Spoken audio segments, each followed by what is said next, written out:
امام عالی مقام کا مقام ایک ایسا مرتبہ، ایسا مقام ہے کہ ان کی شان کا دوسرا کوئی شہید نہیں ہے، ان کو شہید اعظم کہا گیا ہے۔ اسقا پادری کے بارے میں کہا گیا ہے کہ اس نے نبی کریم صلی اللہ علیہ وسلم سے ایک بار کہا، اگر آپ اللہ کے سچے نبی ہیں تو آپ اپنے گھر والوں کو لے آؤ، میں اپنے گھر والوں کو لے آؤں، اور ایک آگ کا بڑا تندور جلاتے ہیں اور اپنی اپنی سچائی کا دعویٰ کرتے ہیں۔ جسے آگ جلا دے وہ اپنے وعدے کا جھوٹا ہے، اور جس کو آگ نہ جلائے وہ اپنے وعدے کا سچا ہے۔ حضور نے کہا ٹھیک ہے، تو اپنے گھر والے لے آ اور میں اپنے گھر والے لے آؤں۔ وہ پادری تھا، عیسائیوں کا بادشاہ تھا، عیسائیوں کا رہنما تھا، امام الانبیاء حبیب کبریا، اس سے وعدہ کر کے اپنے گھر آئے، آ کے فاطمہ کو ساتھ لیا، علی شیر خدا کو ساتھ لیا، امام حسن مجتبیٰ کو ساتھ لیا، امام حسین کو ساتھ لیا، اور اسی میدان کی طرف چلے گئے جس میدان میں رسول اللہ سے اسقا پادری نے وعدہ کیا تھا۔ اسقا پادری نبی سے پہلے اس جگہ آ چکا تھا اپنے گھر والوں کو لے کے۔ ایک بڑا مجمع جڑا ہوا تھا اور مجمع میں بڑی حیرانی چھائی ہوئی تھی کہ آج اسقا پادری کا مقابلہ محمد الرسول اللہ سے ہو رہا ہے، جو اپنے وقت میں اعلان کرتے ہیں میں نبیوں کا سردار ہوں، میں رسولوں کا امام ہوں، میں اللہ کا حبیب ہوں، میں خاتم النبیین ہوں، خدا کے خزانوں کا مالک ہوں، 18,000 عالم کی مخلوق کی وجہ کائنات کا وجہ وجود ہوں، ساری کائنات کے لیے سب سے افضل و اعلیٰ ہوں۔ یہ اعلان ہو رہا ہے۔ امام الانبیاء حبیب کبریا اپنے پریوار کو لے کے، اہل بیت کو لے کے چل دیے۔ ایک بڑا مجمع جٹا ہوا ہے، سبحان اللہ، سبحان اللہ کا وعدہ سچا ہے یا آمنہ کے لال محمد کا وعدہ سچا ہے۔ اس کے ساتھ اس کے گھر والے، ان کے ساتھ ان کے گھر والے، قسم خدا کی دنیا نے دیکھا جب اسقا پادری کے سامنے حسین آئے تو اس نے اپنے ساتھیوں سے کہا لوگوں مقابلہ نہیں ہو پاگا۔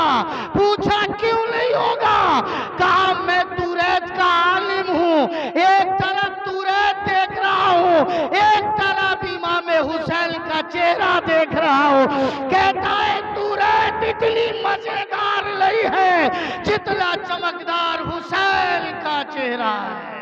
نعرہ تکبیر، نعرہ رسالت، نعرہ غوثیت، مسلک اعلیٰ حضرت، مذہب اسلام، شان پنجتن پاک، عظمت پنجتن پاک، خطیب اہل سنت محمد حسن جیلانی صاحب قبلہ، نعرہ تکبیر، نعرہ رسالہ، زندہ باد زندہ باد۔ کہ واپس ہو گیا، میں ان کا مقابلہ کیسے کروں؟ توریت اللہ کی کتاب ہے، توریت شریف کا میں عالم ہوں، میں نے اسے ہزاروں بار تلاوت کر لیا، لیکن جب حسین کے چہرے پہ میری نظر پڑی تو توریت کے ورقے کو دیکھتا ہوں، کبھی محمد کے نواسے کے چہرے کو دیکھتا ہوں۔ کہا توریت میں صرف عیسیٰ کی تعریف نظر آتی ہے،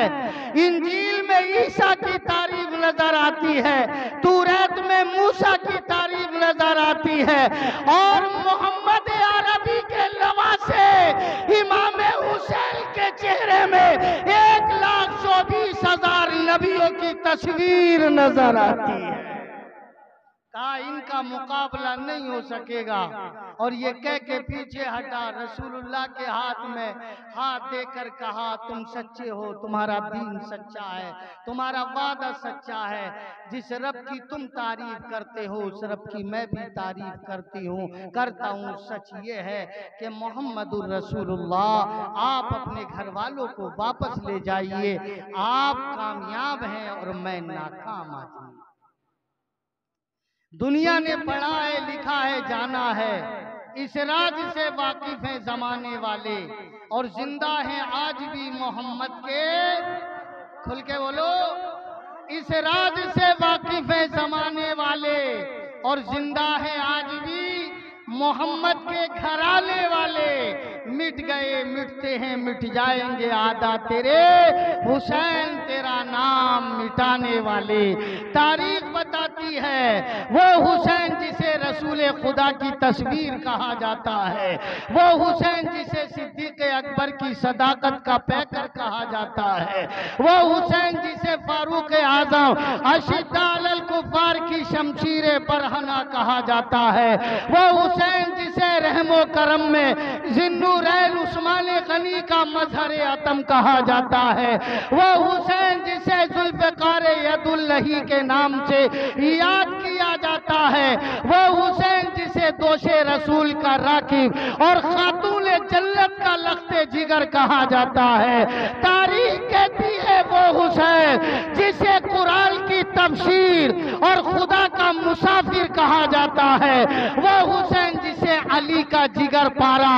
اور کربلا کا مظلوم کہا جاتا ہے، وہ حسین جسے دوش رسول کا راکب اور خاتون جنت کا لخت جگر کہا جاتا ہے، وہ حسین جسے خدا کا محبوب اور کربلا کا مظلوم کہا جاتا ہے، وہ حسین جسے سید الشہداء اور نوجوانان جنت کا سردار کہا جاتا ہے، وہ حسین جسے حیدر کا رشک و قمر اور زہرا کا نور نظر کہا جاتا ہے، وہ حسین جسے مطلع انوار محمد عربی کے دل کا قرار کہا جاتا ہے، وہ حسین جسے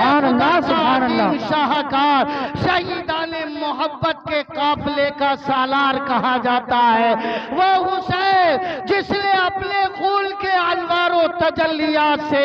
کرب و بلا کی سرزمین کو جنت کا ٹکڑا بنا دیا. کہتا ہے عاشق دشت کربلا کو عرش کا زینہ بنا دیا،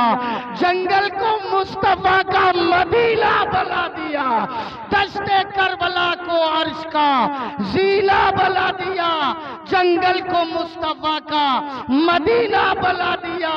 ہر ذرے کو نجف کا نگینہ بنا دیا، تم نے حسین مرنے کو جینا بنا دیا.